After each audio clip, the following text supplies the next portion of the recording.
Antes de uma explicação preliminar do que é uma casa espírita, que é uma associação espírita, que é um centro espírita, esta casa, e quando falamos em casa, temos a tendência para ver 4 paredes, não é? Não, mas é muito mais do que isto, extrapola as paredes. E o que faz que, quando extrapolamos as paredes através da nossa afetividade, da nossa intimidade, da nossa partilha, faz com que a casa se transforme num lar. O lar é onde existe harmonia. E um lar não precisa de paredes. Se existir harmonia, é porque existe um lar. Mas esta casa é, acima de tudo, uma escola. Uma escola porque fornece esclarecimentos para vocês, aplicarem em vós mesmos, se quiserem, para a vossa cura moral, cura mental, que vai dar aso à cura física, porque parte tudo do espírito para o corpo, através do perispírito, ou corpo espiritual, como dizia Paulo de Tarso. Esta casa é também um hospital das almas e dos espíritos, como dizia Allan Kardec. Alma somos nós revestidos deste corpo material. Espírito é quando nós deixarmos este corpo material e formos para o lado invisível, que é logo aqui ao lado. E esta casa é, sobretudo, e deve ser cada vez mais, um local de acolhimento da dor. Vocês estão a olhar para mim, eu estou em cima deste palco, e ainda há muito aquela ideia de pensar que uma casa espírita ou um templo religioso é uma espécie de uma fortaleza medieval, onde existe um fosso entre os que aqui estão e vocês. Não. Aqui numa casa espírita isto é tudo, são pontos, a ligação. Isto é a ligação aqui, a afetividade. Há muita gente aqui que sofre. Cada um tem os seus problemas. Mas o sofrimento adora uma coisa. Adora que estejamos calados. Ora, quando nós começamos a partilhar, a exteriorizar, a dor suaviza e cai para metade. Desabafar, abrir o nosso coração, é meio caminho andado para a autocura.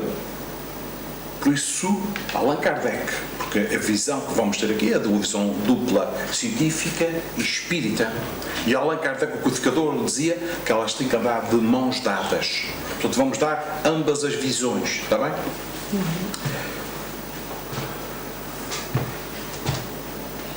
Vocês sabem que, vocês imaginem a seguinte imagem. Imaginem uma vela e nós acendemos a vela.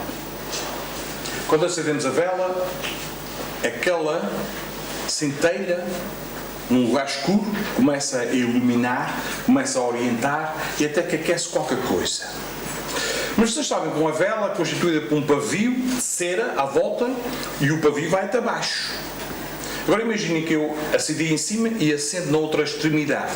O que é que vai acontecer? A luminosidade vai dobrar, mas a vela vai se gastar 2 vezes mais depressa. Deus não nos criou a nós, Deus, a inteligência suprema, a causa primeira de todas as coisas, não nos criou a nós para nós nos apagarmos em 6 meses. Criou-nos para iluminarmos para todo o sempre. Esta imagem da vela não é minha. É uma imagem de um psicólogo norte-americano, de seu nome Herbert Freudenberger, que por volta de 1970, 1974, em Nova York, observou nos trabalhadores funcionários da saúde que exerciam as suas funções numa clínica que oferecia ajuda em termos de saúde de forma gratuita. Ele começou a ver que todos os funcionários, assistentes operacionais, enfermagem, médicos, que de início, quando começaram naquele seu voluntariado, começaram de uma forma generosa, cheios de entusiasmo, cheios de ânimo, e ao longo do tempo foi notando neles uma espécie de desânimo, de cansaço e até de cinismo. Nós o que vamos falar aqui, não vamos falar aqui do burnout a queimar totalmente. Não vamos falar nisso numa perspectiva daquelas pessoas que têm um desgaste porque têm trabalhos ou empregos que são precários. e que um não dá para sustentar. Tem que arranjar mais um, ou às vezes mais outro. Tem pessoas que têm 3 trabalhos. Portanto, não vamos falar deste burnout que é imposto de fora. Embora nada aconteça por acaso e estamos todos sujeitos à lei de causa e efeito, porque não existem desgraçados nem injustiçados, as pessoas estão a passar por essa situação. É porque têm que passar por essa situação, mas nós podemos alterar. Muitas vezes é difícil mudar de emprego, mas podemos passar a olhar para o emprego com outra visão, com outro objetivo. O que é que eu estou aqui a fazer? Eu trabalho de uma forma rotineira, sempre a fazer as mesmas coisas. Porquê? Mas quando eu descubro o porquê e eu encontro o objetivo, torna-se mais fácil a minha atuação e assim o trabalho tem outros resultados. A Organização Mundial de Saúde, por volta de 2019, incluiu na chamada CID, neste quase Código Internacional de Doença, o burnout como sendo uma síndrome causada por um stress crónico. Vocês reparem no termo crónico. Crónico não é aquele cansaço que passa depois de uma bela noite de sono. Não. O crónico é algo que perdura por semanas, meses ou até mesmo anos. E isto não passa de um dia para o outro. Leva tempo. A senhora que mais estudou, e ainda estamos no campo da ciência, que mais estudou esta síndrome, é uma senhora chamada Christina Malzlak. Ela estudou isto a fundo e ela chegou a 3 conclusões. A primeira, que a exaustão começa na mente, o pensamento já em desalinho, e que depois vai se repercutir no corpo físico. Outra coisa que ela falou, muito interessante, no burnout, e estamos aqui a falar também no campo do voluntariado, pessoas que gostam de ajudar os outros, ela fala numa coisa que chama-se desidentificação ou cinismo. Uma pessoa que antes estava animada, uma pessoa que estava cheia de vontade, generosa para doar e dar de si, torna-se uma pessoa cínica, torna-se afastada por uma questão de proteção. Porquê? Ou seja, imaginem, aquele profissional de saúde que antes tratava o Sr. Manuel Silva, o meu doente Manuel Silva, ele, com o desgaste emocional e físico, passa a olhar para o doente Manuel Silva como o do quarto 14. O do quarto 14 está-me a chamar outra vez. Aquela professora que diz assim, meus ricos alunos, passa a tratá-los como é aquela turma. Passa-se a tornar uma pessoa mais cínica, afastada, porque está a desgastar-se. Não é? Vocês sabem, vamos tentar associar este aspecto da ciência e de burnout com 3 leis divinas que estão incluídas, inseridas na terceira parte do livro de Espíritos, a saber, a lei do trabalho, a lei da destruição e a lei de conservação. Na lei do trabalho, pergunta qual é os limites do trabalho. E eles respondem, o limite das nossas forças. Devemos trabalhar pelo limite das nossas forças. Mas o que é que nós fazemos? Muitas vezes ultrapassamos esse limite. E começamos aos poucos a entrar noutra lei, na lei de destruição. Vocês sabem que Jesus, no espírito mais evoluído que a humanidade terrena já viu, com o avanço espiritual que ele tem, que já não precisa de corpo, já não precisa de reencarnar, ele sempre trabalha, como ele dizia, o meu pai trabalha, então eu faço.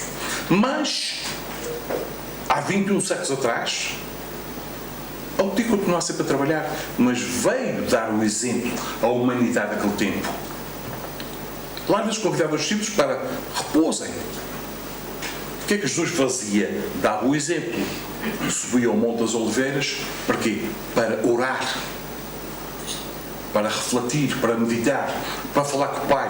Ele estava assim a dizer, vocês trabalham, mas também o repouso é necessário. Ou seja, se o trabalho é lei divina, o repouso também o é. Porque o repouso tem duas funções primordiais. Uma delas é revitalizar o organismo, energizar o organismo. Quando nos vamos deitar, o corpo repousa e o espírito, que está sempre ativo, se desdobra parcialmente, porque está ligado pelo cordão, o chamado cordão de prata, senão estaria desencarnado. E nós todos os dias morremos. E já que todos os dias morremos, devíamos pensar cada vez mais nisso, treinar a morte antes de adormecer, antes do corpo físico adormecer, pedir ajuda aos nossos anjos da guarda, um espírito protetor, para que nós possamos ir para uma zona onde sejamos úteis. E quando digo útil, não é estar a ajudar outros, porque ainda não temos capacidade para tal. Útil muitas vezes é estar numa aula a aprender algo. Isto é ser útil. Em coisas úteis. Portanto, treinar isto todos os dias. Portanto, tem essa dupla função de repouso, energizar o corpo físico, porque quantas pessoas daqui vão se deitar e amanhã acordam ainda mais cansadas do que hoje? Aqui na terceira é muita gente a sonhar com touros atrás. A gente sobe a casa, a levar para cima da casa, subimos a árvore, só que o touro é um simbolismo. São inimigos nossos, antipatias nossas, que tomam a forma que nós conhecemos mais. Aqui no caso da terceira, o touro. E nós corremos e nos deitamos cansadíssimos. Uma das formas é, para prevenir isso, antes de nos deitar, sentados e na beira da cama, porque o sono chega depressa, ou pode chegar mais depressa, se estivermos deitados, pedir ajuda e proteção. Outra das funções é, o repouso serve para o intelecto. Porque quando descanso, e as pessoas que têm burnout não descansam, o descanso faz com que eu possa refletir e pensar nas minhas atitudes. E fazer um balanço. Aquilo que eu tenho feito com a Dunas, com aquilo que a Edith está a fazer. Vocês sabem que a Joana de Ângeles, ela, através da sua psicologia profunda, ela diz algo muito interessante. Vocês sabem que agora estamos todos aqui encarnados, mas na última reencarnação, quando regressamos ao lar, todos nós aqui fizemos 1001 promessas. Eu nunca mais vou magoar aquela que foi a minha mulher, nunca mais vou fazer aquilo aos meus filhos, se eles forem meus filhos, que agora podem ser meus irmãos, meus pais, meus tios, e nunca mais. Só que chegamos aqui, o que acontece? Puf! Esqueceu. Porque é uma das faculdades, ou uma das funções do corpo físico, este corpo denso, é abafar toda a vibração. E nós esquecemos, porque se nós nos lembrássemos, onde estaria a virtude do nosso livre-arbítrio?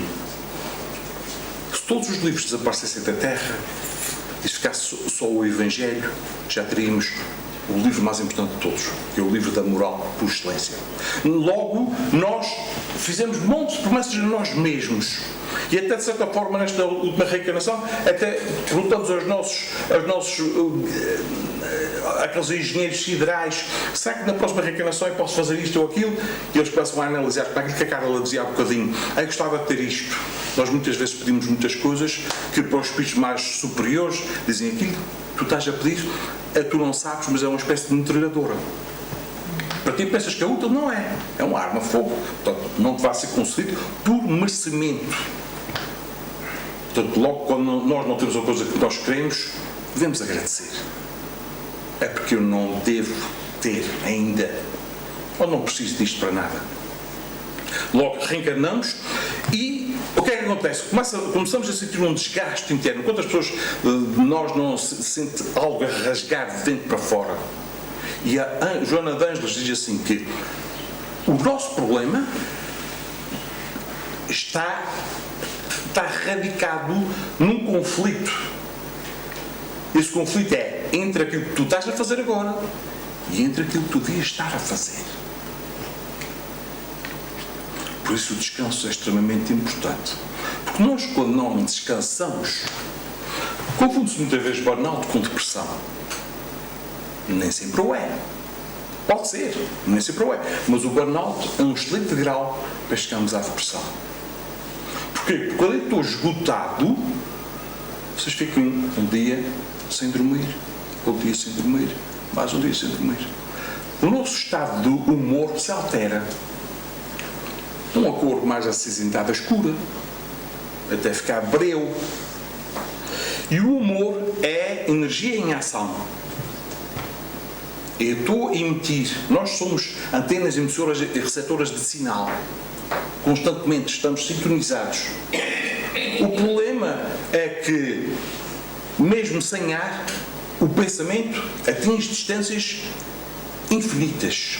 E todos aqueles irmãos que estiverem na mesma frequência de onda vão se sintonizar comigo. Logo, se eu não descanso, eu vou estar a vibrar numa frequência baixa. Estou triste, estou pessimista, vejo o dia cinzento, tudo me corre mal. Depois vamos conduzir e os acidentes acontecem. Porque andamos distraídos. Agora, mas eu trabalho tanto. Agora, Allan Kardec falou de uma das chagas da humanidade, que é o orgulho. O orgulho. O orgulho está por trás do burnout auto-infligido. Eu não disse, e não vou falar daquilo como já vos disse, daquilo que é imposto de fora, que das pessoas precisam muito de trabalho para sustentar a casa, os filhos. Não. Estou a falar daquilo que nós nos impomos. Antes da pandemia, eu já sentia algum desgaste emocional, e depois passou para o físico, parte sempre do espírito para o exterior. E eu já estava, uma pessoa com burnout tem muita dificuldade em dizer que não. Tem muita dificuldade em dizer que não. Um amigo meu, que já está na parte espiritual, um dia que me estava a queixar de um cansaço, e ele, mais velho que eu, não foi preciso dizer muitas palavras. Para bom entendedor, meia palavra basta. Ele disse: Pedro, pense assim, meu amigo. A boca que diz que sim, também pode dizer que não. Tu dizes que sim, ficas bonito na fotografia e lixas-te. Dizes que não. Há aqueles que foram pedir qualquer coisa, ficam amoados contigo 2, 3 semanas e depois passa. É real. Eu aprendi a dizer que não. Mas antes da pandemia, ok, posso fazer isso? Posso. Posso dizer? Posso. O que é que está aqui? Por trás disso existe uma carência, um vazio e uma vontade de provar algo aos outros. Não a mim, aos outros. Por isso vou dizer que sim, para agradar aos outros. Até que chegou uma altura, e estava num hospital. Vocês sabem que o hospital, este novo hospital, fazem-se maratonas naqueles corredores. São compridos, comparado com o antigo. E uma vez estava num corredor, porque na informática nós fazemos muito remotamente através da rede, mas desencravar um papel de uma impressora ainda não se evitou esse mecanismo para tirar o papel através do software. Daqui lá, com as mãozinhas. E numa dessas viagens, atravessando aqueles corredores, de repente vejo uma imagem e não sou vidente. Okay? Vejo uma imagem que é aquela sensação de quem está num aeroporto, por exemplo, o aeroporto de Roma, é aqueles onde tem passadeira rolante horizontal, para ajudar com as bagagens, não é subir escada, é horizontal, ficamos ali no corrimão e ajudam-nos a ir até a outra ponta do aeroporto. E comecei a sentir, de facto, estava nesse passadeira rolante, mas afinal de contas não era isso, era o chão, e senti o chão a fugir debaixo dos pés. Uma vez passou-se, 2 vezes passaram-se, e depois aquilo começou-se a agravar. Comecei a sentir-me tonto, um andar desequilibrado. Até que um dia cheguei ao trabalho, porque o orgulho entra num homem lixado. Que o homem engole aqui e rebenta aqui. Cheguei ao meu trabalho, estava tudo a ter telefones, uma balbúrdia, e só disse assim: não aguento mais. Calou-se tudo. E o coordenador disse assim: ninguém tem mais telefones. O Pedro precisa desabafar. E eu desabafei. Homem a desabafar para homens, isto é raro. Mas é preciso. Senão o coração ia arrebentar. Então reunimos, vamos agora beber um café ali ao bar, e falar dele, e os meus colegas a dizer: tu tens isto, para quê? Para que tens isso tudo? Não te basta a família e o trabalho e pouco mais? E ainda estás a fazer assim? O que me fez fazer a primeira coisa que a doutrina e aqui a Casa Espírita aconselham num atendimento fraterno: procura ajuda médica. Sempre. Está a tomar medicação? Continue a medicação. O médico é que sabe mais do que nós. Nós sabemos alguma coisa de espiritualidade, mas o médico sabe da medicina, ainda bem. Então fez-me procurar um médico. E o médico começou-me a analisar, e vocês sabem que quando nós estamos mentalmente exaustos, esse é o nosso campo mental, como diz André Luiz, nós temos este corpo, milhões e milhões de células.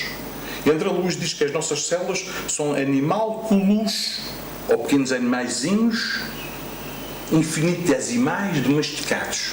Ou seja, estava constantemente a bombardear as células.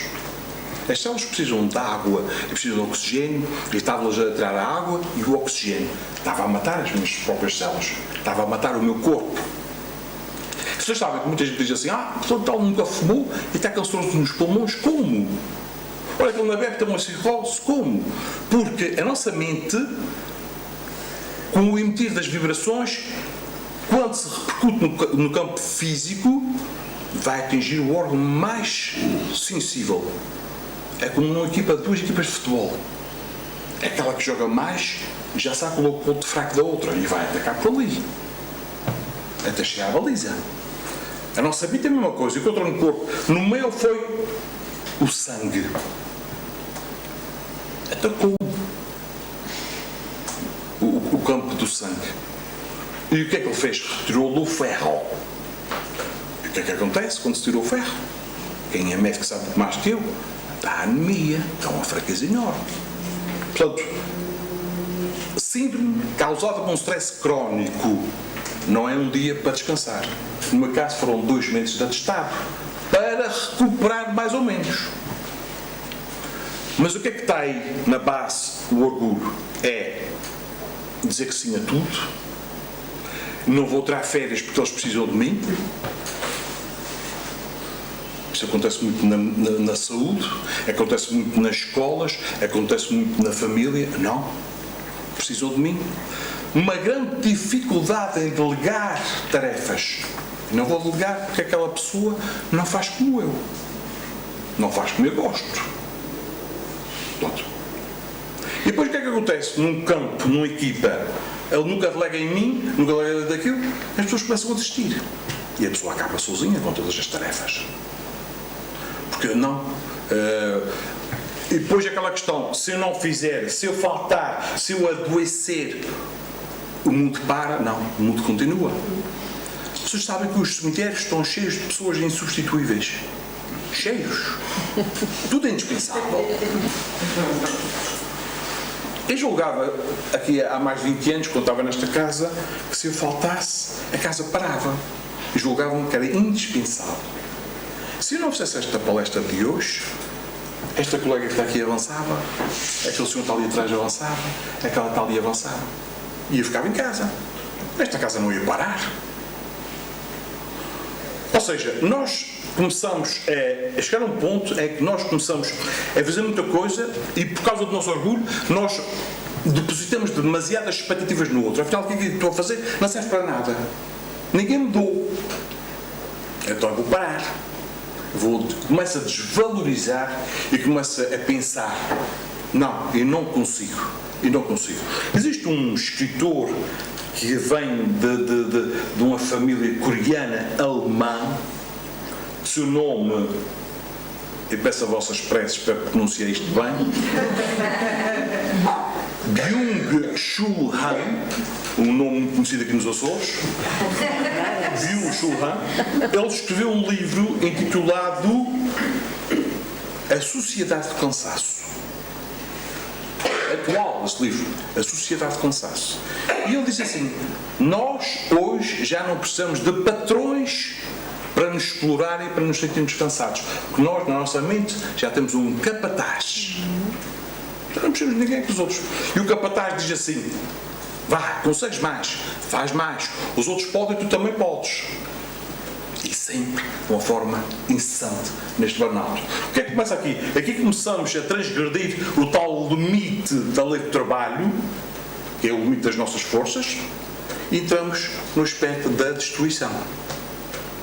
Da destruição. Começamos a destruir o nosso corpo, a nossa mente, começamos a nos desgastar. E então aí já podemos estar numa fase depressiva, porque não paramos a tempo. Nós, nos tempos atuais, temos que dar tempo a nós mesmos e aprender, como dizia o meu amigo, a dizer não. Não de uma forma mal educada, não. Pá, eu já tenho isto, até nem sequer me preciso justificar muito. Já não tenho mais. É claro que há muita gente que diz assim, não, porque esse não quer dizer não me apetece, ou a pessoa tem a vida muito mal organizada. Quando eu tenho a minha vida muito mal organizada, eu não sei onde é que eu vou encaixar isto.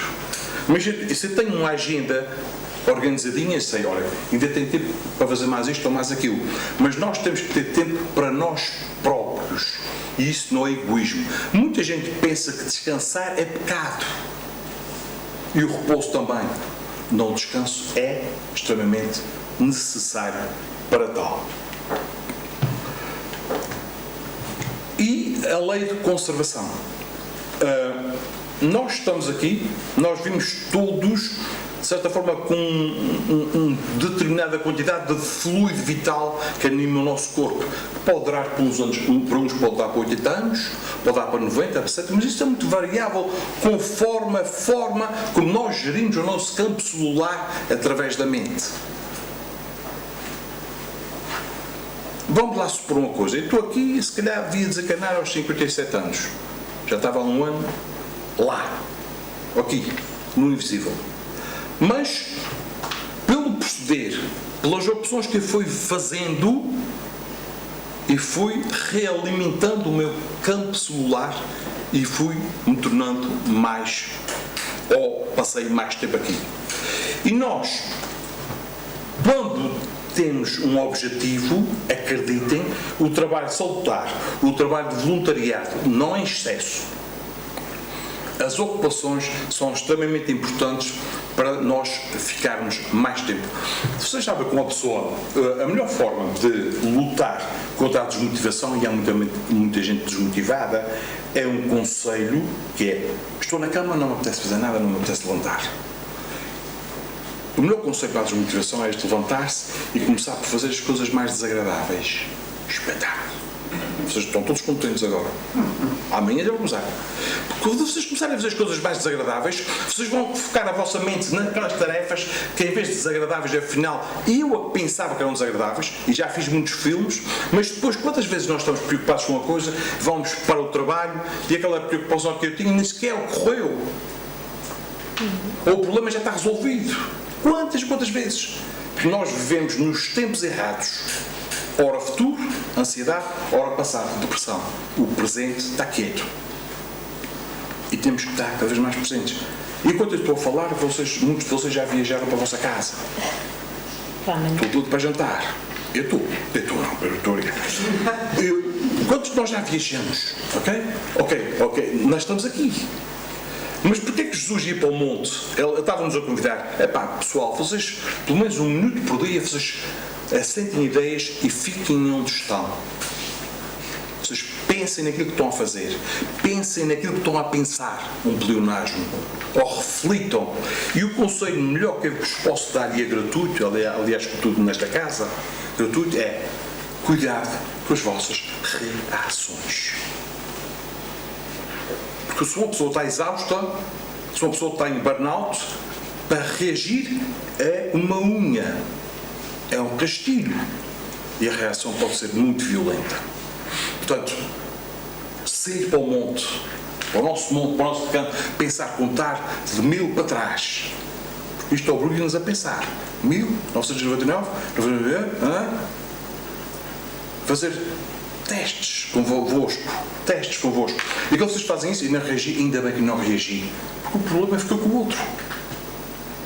O outro agrediu-me. Porquê? Porque o outro é o que tem para oferecer, a agressão. Eu vou nivelar pela agressão Ou vou, como Jesus disse, dar a outra face, a face da compreensão. Água na fervura. Água na fervura. E vocês vão ver que ainda bem que não reagi. Ainda bem que não reagi. Porque o nosso orgulho diz assim, reage. E nós reagimos, explodimos. E uma relação vai à vida. Uma amizade vai à vida. Se era amizade, não era amizade. Portanto, meus amigos, há muito orgulho disfarçado de caridade. Muito orgulho disfarçado de caridade, porque queremos mostrar que somos. E não somos. Portanto, vamos ser cada vez mais autênticos. Eu tenho direito a ficar zangado? Tenho. Tenho direito a ficar com uma cara? Tenho. Os colegas de trabalho estão a dizer, o que é que tu tens? Estou mal disposto. A vida não me correu bem. Queres desabafar? É bom desabafar. Se for com uma pessoa da nossa confiança. Desabafar. Não posso estar sempre a sorrir no trabalho. Pá, isto dói como caraças. Aqui os músculos da cara. Tenho que fazer massagens. Aquelas massagens agora que são linfáticas, ou lá o que é. Para sorrir um bocadinho. E não posso estar sempre a sorrir no trabalho. Estou mal encaratado, chequear tudo. Porque aconteceu isto. Nós estamos aqui num nível. O nosso dia foi assim. A felicidade não é deste mundo. A felicidade absoluta. Logo, vais ter altos e baixos. E os baixos é para dar valor aos altos. E seguir sempre em frente. E termos cada vez mais a noção ou a certeza de quem somos. Nós perdemos a nossa identidade. Quem sou eu? Pedro, informático, moro nos escudos, casado. Não, isso não sou eu. Isso que eu estou. Como eu estou. Quem sou eu? Quem somos nós? Espíritos imortais. E Deus não nos criou para estarmos a competir, nem a produzir. Deus criou-nos para cooperar, colaborar. E é desta forma que se evolui. E fora da caridade, não há salvação. Fora da caridade, que caridade que eu posso fazer? Posso estar a ouvir uma pessoa idosa a desabafar? Caridade. Trabalho, meus amigos, não só trabalho remunerado, é, como dizem os espíritos, qualquer ocupação útil. Ler, passear, conversar, estar sozinho um bocadinho. Qualquer ocupação útil não é forçosamente remunerada. E quando nós fazemos isso, este burnout arrefece e ficamos mais livres. Começar a limpar a nossa casa mental. Há muita tralha, há coisas que já não preciso provar mais nada a ninguém. Preciso provar a mim mesmo que sou melhor do que ontem. Mas é provar a mim mesmo sem agressividade. Um passo cada vez dentro dos meus limites. E evitaremos muitos males. Não reajam. Façam isso a vós mesmos.